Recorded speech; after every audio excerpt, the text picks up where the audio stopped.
Grafting exotic fruits can be a rewarding way to grow unique and delicious produce in your backyard or orchard. Here are 5 exotic fruits that are relatively easy to graft, especially for hobbyists or experienced gardeners.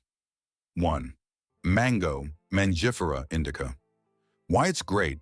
Mangoes are a tropical favorite with a wide range of varieties: Alfonso, Kent, Hayden, etc. Grafting method: cleft grafting and veneer grafting work well. Rootstock compatibility: use a strong-growing mango seedling as rootstock. 2. Cherimoya, Annona cherimola. Why it's great.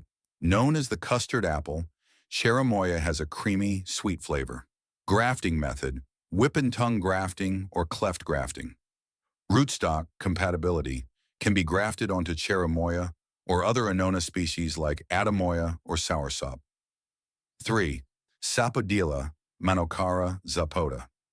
Why it's great. This tropical fruit tastes like brown sugar and pear. Grafting method: veneer grafting or side veneer grafting is common. Rootstock compatibility: seed-grown sapodilla rootstocks are ideal. Nangavdu, jackfruit, Ardogarbus heterophyllus. Why it's great. The world's largest tree fruit with sweet, chewy bulbs inside. Grafting method: approach grafting and cleft grafting are effective. Rootstock compatibility: use jackfruit seedlings. Sometimes breadfruit, Artocarpus altilis, is used experimentally. Aindavdu, Loquat, Erioportria japonica.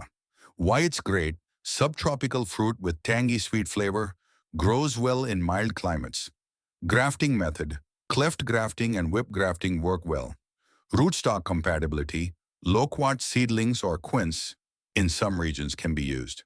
If you're planning to start grafting, make sure to time it during active growing periods, spring, early summer.